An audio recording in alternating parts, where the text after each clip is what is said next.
สบายดีและสวัสดีจ้าพี่เอฟซีทุกคนทั้งฝั่งไทยหรือฝั่งลาวหรือว่าต่างประเทศเนาะวันนี้มาพบกับช่องน้องเอิญซาเล่าเกี่ยวเก่านะคะพอกับซาวยิ่งหลีเนาะมานี่พากันมาลงเลาะทุ่งเนาะเลาะทุ่งหาคนกระปูบอกบเขียดเนาะเพราะว่ายามนี่ลมหนาวแล้วเพิ่นก็สิขาวฮู้เนาะพี่น้องมาเบิ่งว่าเสะเอิญกับสะยิงสิมานกบหรือสิมานกระปูเนาะถ้าพี่น้องทุกคนเขายิงก้นเทิงเลยมีกบเสยพี่น้องหมูแหลกแหกมานหมูแหลกแหกหมานนี่ทุกคนกบ มีกบเสยทั้งกบทั้งกระปูพี่น้องเดี๋ยวจะยิงเสียกระปูโอ้ยอย่าคบกันได้เฮ้ยอย่าคบมือข่อยได้ โอ้หมูแหลกกับมันเติบเนาะพี่น้องแล้วอยู่กับปูนี่ทุกคนทั้งกบทั้งกระปูอยู่นำกันโอ้หมานอะไรจะยิงกับเสยนะบุคิดว่าสิได้พี่น้องได้เสยกระปูกันงาม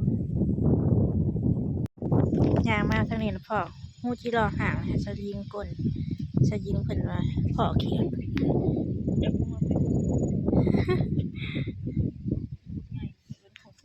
เขียนแม่โมเขียนแม่โมเขียนโมใหญ่พี่น้อง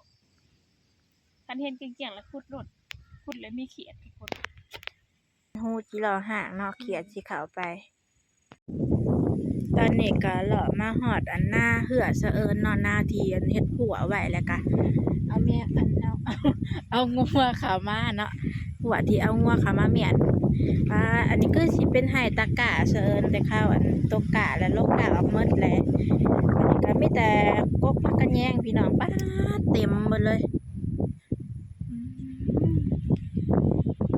ลมพี่น้องได้ยินเสียงสะเอิญอยู่บ่จักว่าได้ยินแต่เสียงลมบ่จักเต็มเบิดเลยหายาวเติบหายตะกะตัวนี้ทั่วเบิดเลยพี่น้องปวดโพ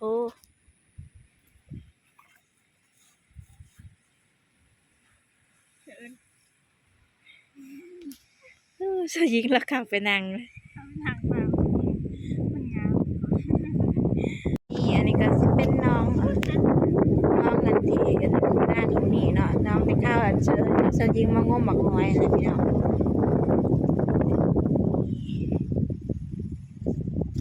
นี่ก็สิเป็นเทียงเก่าเนาะเทียงห้างงัวก็อยู่เทิงเลาะไปเรื่อยๆนะพี่น้องบรรยากาศมื้อนี้ก็ทั้งลมทั้งแดดเนาะถ้าแดดแล้วมีลมแล้วก็ไข่แน่พี่น้องถ้าแดดแล้วบ่มีลมแล้วก็บ่อยากไหว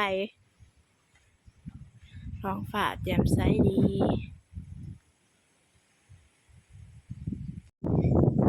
ทางไก่เทียงก็สิมีต้นมะขามเนาะต้นมะขามหวานพี่น้องหน้าเสอิญทงนี่นะมีต้นมะขามอยู่4ต้นเนาะทางพุ่นก็2ต้นไกลๆพุ่นพี่น้องแล้วก็มีต้นตาลนำนี่ก็สิเป็นหัวหน้าเสอิญเด้อทุกคนหน้าทงบ่ได้เฮ็ดแล้วก็อันนี้ก็สิเป็นต้นมะขามใหญ่ที่สุดเนาะมีแต่ต้นมะขามหวานอยู่หน้าเสอิญทงนี่นะหน้าทงนั่นนะบ่มีต้นมะขามสวัสดีเพิ่นมาเพาะอีกแล้วทุกคนมาเบิ่งหู้นี่ว่าสิได้หยังกบหรือกระปูอีกเนาะ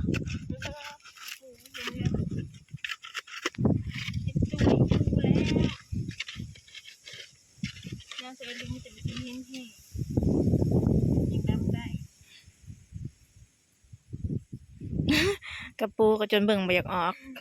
แต่กระปูเนาะปูก็จะนั้นเบิ่งไปออกมีแต่กินดมกระปูมีหยังก็เอาพี่น้องมาจี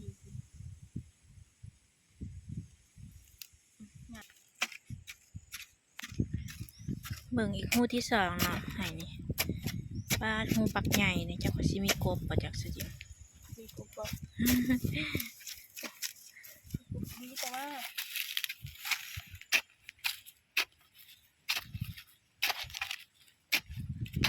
ขี้หินเนาะพี่น้องโอ้ยไปแล้วเล่น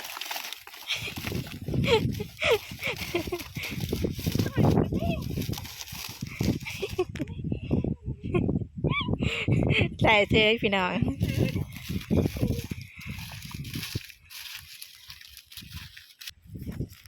บิ่งอีกคู่นี้เนาะทุกคน ดินกับเหนียว ทั้งเหนียวทั้งมีขี้หิน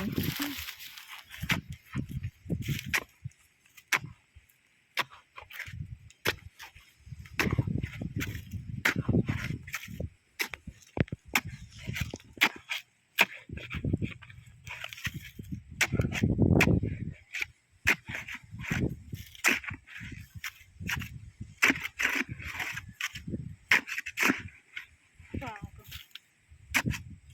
เลิกบ่ เลิกอยู่โอ้มีน้ำ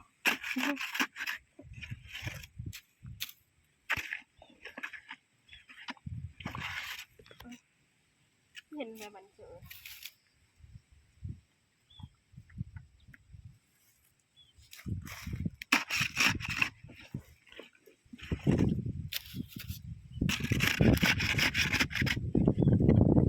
เนี่ยที่ตรงเหนียวเอ้ย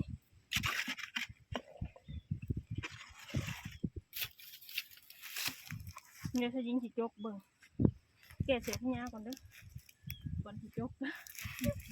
แกะเสียก่อน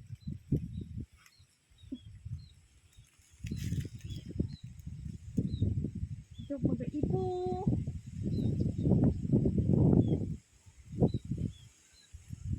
กระปูพี่น้องเอ้ยจกมันกับกระปู ก็พากันมาหอดเทียงกันเนาะพี่น้องพากันมาหอดเทียงเลยอีแม่เพิ่นต้มน้ำไหม้ไว้เต็มหม้อเลยต้มไว้เขาถาเขาเอื้อยเนาะสาวแหล่กับสาวแป้งเพิ่นยังพากันไปบ้านโพนเพราะว่าสาวแป้งไก่ที่ลงกรุงเทพแล้วเพิ่นก็ไปบ้านโพนซะก่อนต้มถาเขาเอื้อยโอเคนะทุกคนหลังจากที่ไปกวนมาแล้วเนาะมาหอดเทียงเสร็จแล้วได้กบตัวหนึงได้กระปู4ตัวแล้วก็เขียด2ตัวเนาะ บ่เคยมานปานใดนะเพราะว่ายามนี้น่ะเพิ่นก็เข้าฮู้ก็แม่นอยู่แต่ว่าน้ำในไหนายังบ่ทันแห้งเนาะเพราะว่า